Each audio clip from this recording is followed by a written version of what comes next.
নমস্কার, দেখছেন কলকাতা টিভি। সঙ্গে রয়েছে আমি স্বর্ণালী। শুরু করছি আরো 12। আর স্বর্ণালীর সঙ্গে আমি রয়েছি সুদীপ্ত। একেবারেই সুদীপ্ত, এবং প্রথমেই আরো 12তে আজ যে গুরুত্বপূর্ণ খবরের দিকে নজর রাখবো আমরা, কাশ্মীরের নিরাপত্তা নিয়ে উচ্চ পর্যায়ের বৈঠক, এবং সেই উচ্চ পর্যায়ের বৈঠকে অমিত শাহ একদমই অমিত শাহ বৈঠকে যাবেন এবং সেনাপ্রধান সহ উচ্চপদস্থ সেনা আধিকারিকরাও সেখানে থাকবেন। সম্প্রতি 3 দিনে 3 বার ভূস্বর্গে জঙ্গি হামলা হয়। উল্লেখযোগ্য যে 1980 সালের পর এই নির্বাচনে সবচেয়ে বেশি ভোট পড়ে এই জম্মু কাশ্মীর। আর জম্মু কাশ্মীরে যখন সন্ত্রাসবাদীদের নিয়ে, অর্থাৎ সন্ত্রাসবাদী মুক্ত এই জম্মু কাশ্মীরের কথা বলা হচ্ছে, সেখানেই পরপর 3 দিনে 3 বার এই হামলা। বিস্তারিত জানবো, আমাদের সঙ্গে রয়েছেন আমাদের অ্যাসাইনমেন্ট হেড দিব্যেন্দু ঘোষ। দিব্যেন্দুদা, যে বৈঠকের কথা বলা হচ্ছে সেখানে অমিত শাহ যাচ্ছেন, বিস্তারিত জানবো তোমার। দেখো, এর আগেই কিন্তু এই কাশ্মীর পরিস্থিতি নিয়ে জাতীয় নিরাপত্তা উপদেষ্টা অজিত দোভালের সঙ্গে প্রধানমন্ত্রী বৈঠক করেছেন, এবং আজ যে বৈঠক নর্থ ব্লকে, সেখানে কেন্দ্রীয় স্বরাষ্ট্র মন্ত্রক অমিত শাহ থাকছেন। অমিত শাহের সঙ্গে জাতীয় নিরাপত্তা উপদেষ্টা অজিত দোভাল, তার সঙ্গে জম্মু কাশ্মীরের লেফটেন্যান্ট গভর্নর মনোজ সিনহা, ভারতীয় সেনাবাহিনীর জেনারেল মনোজ পান্ডে, তারা সবাই উপস্থিত থাকার কথা। তার কারণ এই ঠিক তৃতীয়বার প্রধানমন্ত্রী হওয়ার পর এটা কিন্তু সব থেকে এই মুহূর্তে গুরুত্বপূর্ণ ইস্যু হয়ে দাঁড়িয়েছে। তার কারণ 370 হ্রদের পর যেটা মনে করা হয়েছিল যে সন্ত্রাস অনেকটা কমে যাবে উপত্যকায়, কিন্তু সেই উপত্যকায় সন্ত্রাস বেড়ে গেছে। গত 3 দিনে অন্তত 4 জায়গায় জঙ্গি হানার ঘটনা ঘটেছে। রিয়াসি, কাঠুয়া, ডোডা, পরপর 3টি জায়গাতে জঙ্গি হানা হয়েছে।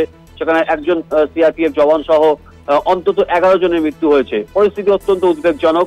ঠিক কোথায় কোথায় এই যে সীমান্ত বরাবর এবং নিয়ন্ত্রণ রেখা বরাবর কোথায় কোথায় কত সেনা মোতায়েন রয়েছে, কোন জায়গায় কত সেনা আরো প্রয়োজন, কোন জায়গা দিয়ে মূলত কোন এলাকাকে টার্গেট করছে অন্য যে পাকিস্তানের মদতপুষ্ট জঙ্গিরা, ঠিক কোন জায়গা দিয়ে তারা ঢোকার চেষ্টা করছে, কোথায় তারা লুকিয়ে রয়েছে, কোথায় বাংকার তৈরি করেছে, এই সমস্ত কিছু ডিটেলস কিন্তু এই সমস্ত সেক্টরের যে সমস্ত উচ্চপদস্থ আধিকারিকরা রয়েছে, সেনা আধিকারিকরা, তারাও কিন্তু এই বৈঠকে উপস্থিত থাকছেন।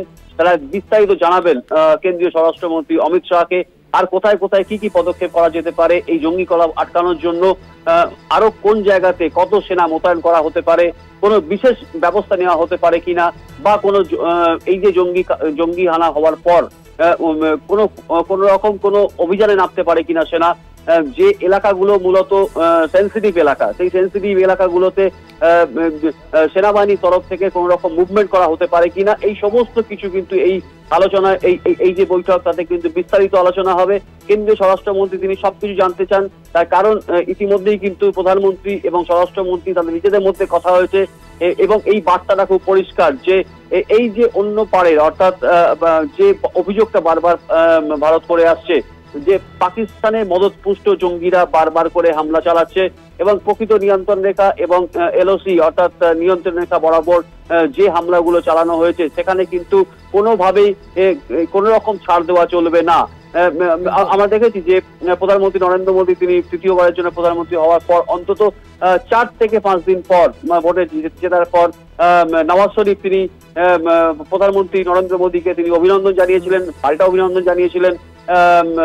তার যে শুভেচ্ছা বার্তা তিনি যে পেয়েছেন সেটা নরেন্দ্র মোদী জানিয়েছিলেন, কিন্তু এই নিরাপত্তার স্বার্থে তিনি কিন্তু আরেকটা বিষয় খুব স্পষ্ট করে দিয়েছিলেন, এবং যে নওয়াজ শরীফের যে এক্স হ্যান্ডেলে যেটা পোস্ট করেছিলেন এবং নরেন্দ্র মোদীকে যে অভিনন্দন জানিয়েছিলেন তার পাল্টা তিনি রিটুইট করেছিলেন, এবং সেখানে সেই পোস্টটিকে ট্যাগ করে যেটা তিনি লিখেছেন যে নিরাপত্তার স্বার্থে দুই দেশের মধ্যে কিন্তু এই বিষয়টা খুব স্পষ্ট হওয়া দরকার যে সীমান্ত পারের যে সন্ত্রাস, সীমান্ত পারে যে নিরাপত্তা, সেই নিরাপত্তার ক্ষেত্রে কিন্তু ভারত কোনো রকম আপোষ করবে না, এবং সেই ব্যাপারটা কিন্তু অদূর ভবিষ্যতে আমরা দেখতে পাবো। তার কারণ পরপর এই রিয়াসি, কাঠুয়া এবং ডোডাতে যে হামলা হয়েছে, যে রক্ষাজনক হামলা হয়েছে, সেখানে কিন্তু আমরা দেখেছি যে খাদে বাস পড়ে গিয়েছিল, তারপরেও কিন্তু গুলি চালানো হয়েছে, জঙ্গি হামলার ঘটনা ঘটেছে।